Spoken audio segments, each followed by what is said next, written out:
Please like, subscribe and share this channel. नमस्कार दोस्तों, ये कहानी है रोहित की। 10 अप्रैल को शाम के 8 बजे सूरज के मोबाइल फ़ोन पर उसके जीजा रोहित का फ़ोन आया, जिसमें उसने बताया कि मेरे और शालिनी के बीच झगड़ा हो गया है। अब हमारा सब कुछ ख़त्म हो गया है। इसके बाद फ़ोन कट गया। इतना सुनते ही सूरज परेशान हो गया कि जीजा यह किस तरह की बातें कर रहे हैं। उसने महसूस किया कि फ़ोन करते समय जीजा की आवाज़ में घबराहट थी। सूरज जानना चाहता था कि ऐसा क्या हो गया जो उन्होंने इस तरह की बात कही। जानने के लिए उसने रोहित को फ़ोन लगाया, लेकिन बात नहीं हो सकी। रोहित पत्नी शालिनी के साथ पटना स्थित एक फ्लैट में रहता था। बात गंभीर थी, इसलिए सूरज ने यह बात अपने पिता को फ़ोन करके बता दी। उन्होंने भी दामाद से बात करने के लिए कई बार फ़ोन मिलाया, लेकिन उनकी बात नहीं हो सकी और ना ही बेटी शालिनी से कोई संपर्क हो सका। सूरज के पिता को इस बात की चिंता थी कि बेटी और दामाद में से किसी का भी फ़ोन क्यों नहीं लग रहा। रोहित ने सूरज से फ़ोन पर जो शब्द कहे थे, उससे उन्हें अंदेशा हो रहा था कि कहीं उन लोगों के साथ कोई अनहोनी तो नहीं हो गई। इस तरह की तमाम आशंकाएं उनके मन में आ रही थी। पटना में उनका एक रिश्तेदार रहता था। उन्होंने अपने उस रिश्तेदार को फ़ोन करके दामाद के फ्लैट पर जाकर पता लगाने को कहा। उसी समय वह रिश्तेदार रोहित के फ्लैट पर पहुंचा तो उसे वह फ्लैट बंद मिला। उस रिश्तेदार ने जब रोहित का फ्लैट बंद देखा तो उसने आसपास वालों से रोहित के बारे में पूछा, लेकिन उसे कोई जानकारी नहीं मिल सकी। उस रिश्तेदार ने यही बात फ़ोन पर शालिनी के पिता को बता दी। फ्लैट बंद था, बेटी और दामाद का फ़ोन नहीं मिल रहा था। सभी लोग कहाँ चले गए, यही सोचकर घर के सदस्य चिंतित थे। अब तक रात भी गहरा चुकी थी। ऐसे में उनके सामने रात भर इंतज़ार करने के अलावा कोई दूसरा चारा नहीं था। उन्होंने सुबह होते ही पटना जाकर बेटी दामाद का पता लगाने का निश्चय किया। चिंता में उन्हें रात भर नींद नहीं आई। अगले दिन 11 अप्रैल को शालिनी के माता पिता और उसका भाई पटना स्थित अपने दामाद के फ्लैट पर पहुंचे। उन्हें भी फ्लैट बंद मिला तो उन्होंने इसकी सूचना पुलिस को दी। थाने में खबर मिलने के थोड़ी देर बाद ही थाना प्रभारी फ्लैट पर पहुंच गए। फ्लैट का दरवाज़ा बंद होने से पुलिस भी चौंकी। फ्लैट खोलना ज़रूरी था, उसके बाद ही रोहित और उसकी बीवी का पता लग सकता था। वहां मौजूद लोगों की मौजूदगी में थाना प्रभारी रोहित के फ्लैट का ताला तोड़कर अंदर घुसे तो उन्हें तेज़ बदबू का एहसास हुआ। फ्लैट का नज़ारा चौंकाने वाला था। ज़मीन पर शालिनी मृत पड़ी थी, लेकिन रोहित फ्लैट में नहीं मिला। तेज़ बदबू आने से लग रहा था कि शालिनी की हत्या कई दिनों पहले ही की गई थी। मौके पर चाकू तथा फर्श पर खून के धब्बे थे। घटनास्थल की स्थिति से लग रहा था कि शालिनी की हत्या चाकू से की गई थी। रोहित के गायब होने से सभी का अनुमान था कि यह सब उसी ने किया होगा। शालिनी के माता पिता यह नहीं समझ पा रहे थे कि रोहित की घर गृहस्थी जब ठीक से चल रही थी तो ऐसी क्या बात हो गई कि उसने उनकी बेटी को मार डाला। पुलिस ने बारीकी से फ्लैट का मुआयना किया तो वहां सभी सामान अपनी अपनी जगह रखे मिले। यानी ऐसा नहीं लग रहा था कि किसी ने लूट के इरादे से हत्या की हो। ऐसा लग रहा था कि हत्यारे ने शालिनी की मर्जी से फ्लैट में एंट्री की थी और हत्या करके आसानी से ताला बंद करके चला गया था। हत्यारा शालिनी का कोई परिचित ही रहा होगा।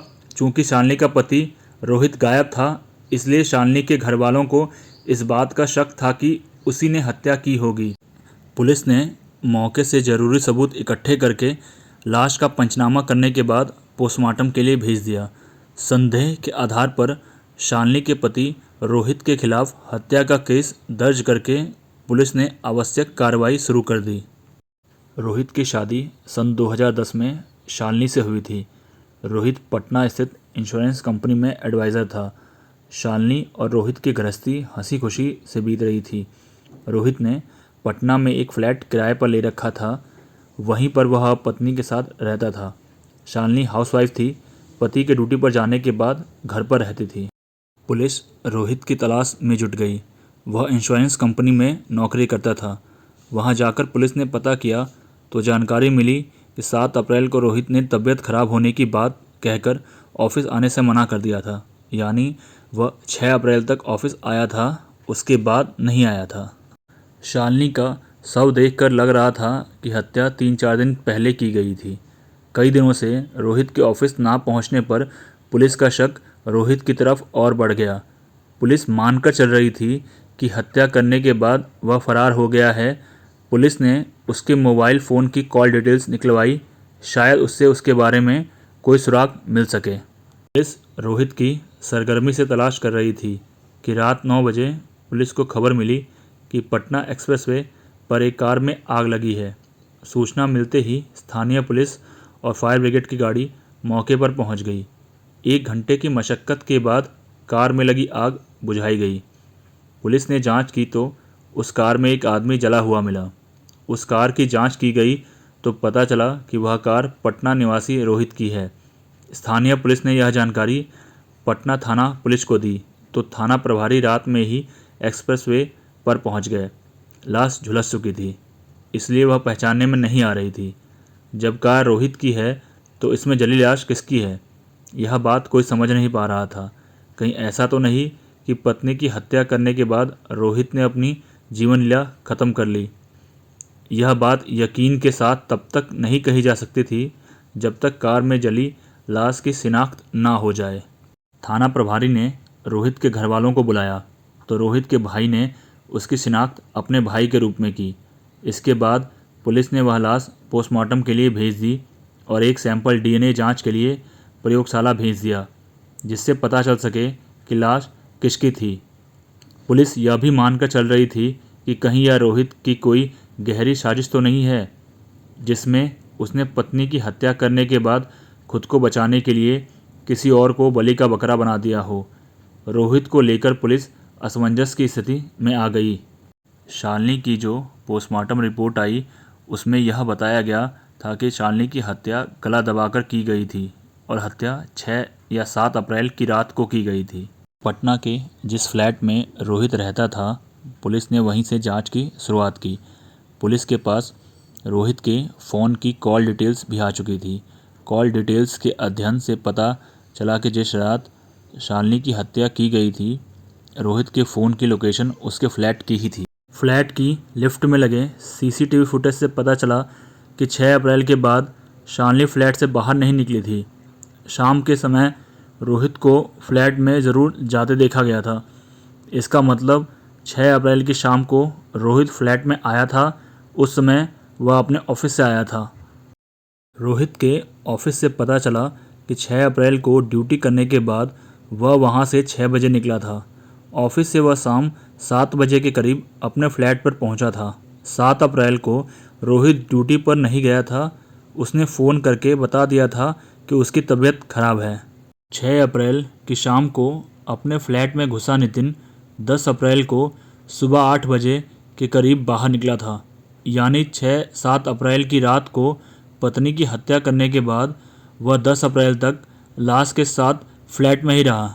10 अप्रैल को सुबह 8 बजे फ्लैट से निकलने के बाद वह दोपहर 3 बजे तक सोसाइटी के आसपास घूमता रहा।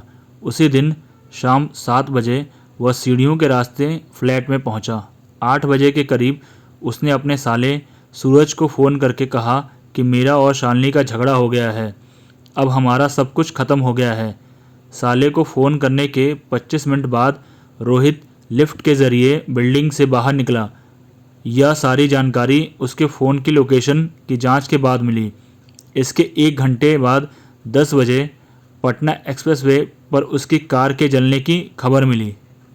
पुलिस यह नहीं समझ पा रही थी कि 6 से 10 अप्रैल तक रोहित फ्लैट में रहकर क्या करता रहा, जबकि वहीं पर उसकी पत्नी की लाश पड़ी थी। 10 अप्रैल को फ्लैट से उसका बाहर जाना और 11 घंटे बाद फ्लैट में वापस आने का यही संकेत मिल रहा है कि उसने लाश को फ्लैट से बाहर ले जाने का प्लान बनाया होगा। लेकिन चौकस सुरक्षा व्यवस्था को देखकर उसका प्लान चौपट हो गया होगा, इसलिए वह 8 बजे के करीब वहां से अकेला ही चला गया।